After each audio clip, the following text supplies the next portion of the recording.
Ruth. ¿Quién? No se conoce el autor del libro.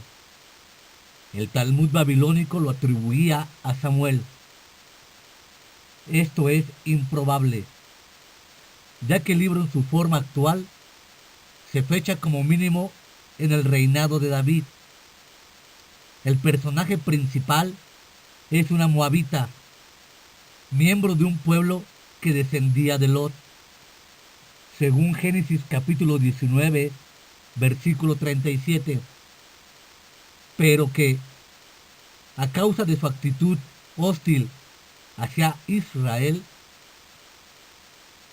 fue excluido por Dios de la posibilidad de formar parte de la asamblea de su pueblo, según Deuteronomio capítulo 23, versículos 3 y 6, y Nehemías capítulo 13, versículo 1. Este libro nos muestra que Dios no aplica sus leyes de forma legalista, sino que sabe adaptarlas en favor de los rectos de corazón.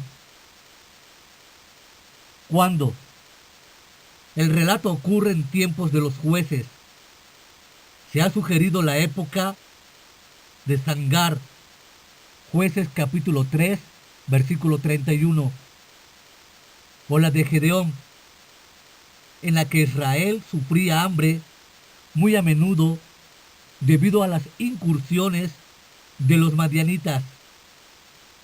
Jueces capítulo 6, versículos 2 y 6.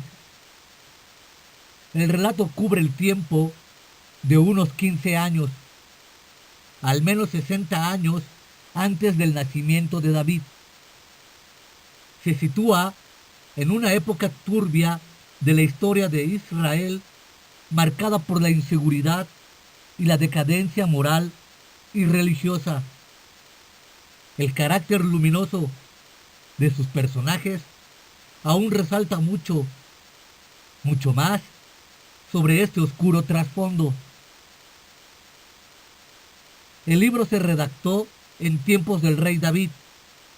Véase capítulo 4, versículo 22.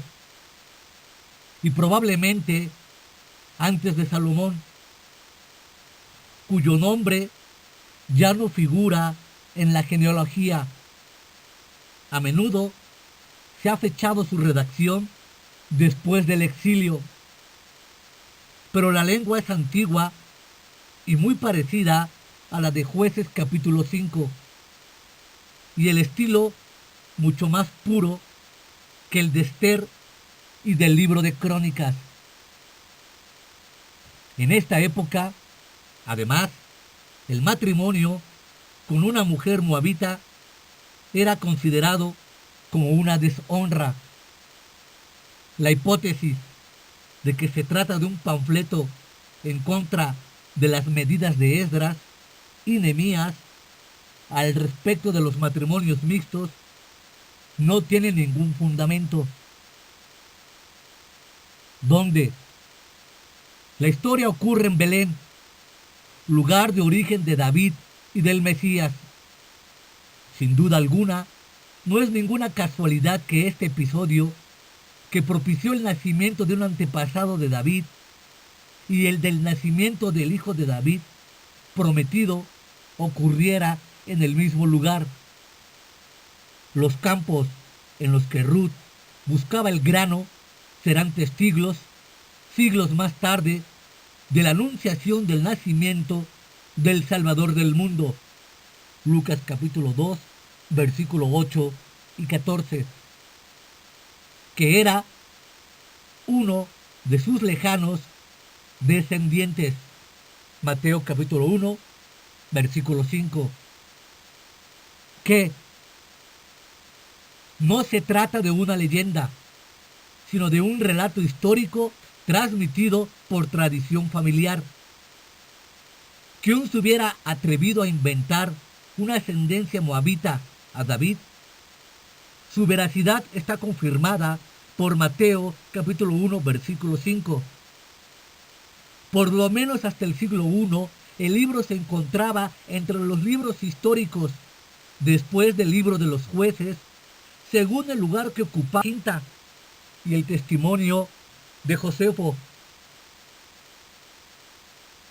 y de los antiguos autores cristianos. Fue añadido a los escritos Ketubín, llamados libros poéticos. Sin duda, a causa de su utilización como lectura pública en la fiesta de la Pascua. También fiesta de la cosecha, llamada así en Ruth capítulo 2.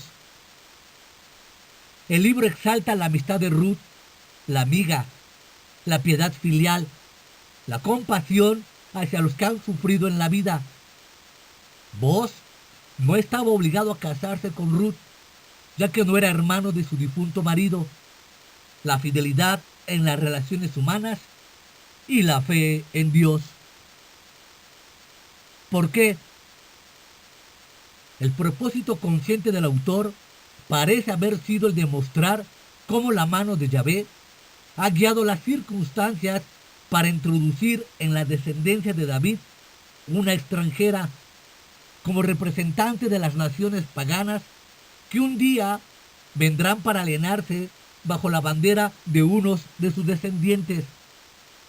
La tradición rabínica ha visto en Ruth el modelo de la prosélita, hasta el punto que refugiarse bajo las alas del Dios de Israel se había convertido en sinónimo de convertirse al judaísmo.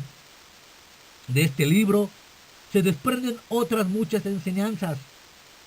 Dios se preocupa de los huérfanos que confían en Él. No hace acepción de personas. En toda nación se agrada del que le teme y hace justicia. Hechos capítulo 10, versículos 34 y 35. Y se ocupa de ellos. También los paganos se beneficiarán de la promesa mesiánica. Mateo capítulo 8, versículo 11.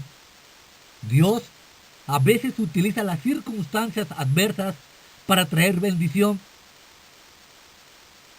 Sin hambre y sin escasez, Ruth no se hubiera beneficiado del honor que se le otorga en el mundo entero desde hace siglos.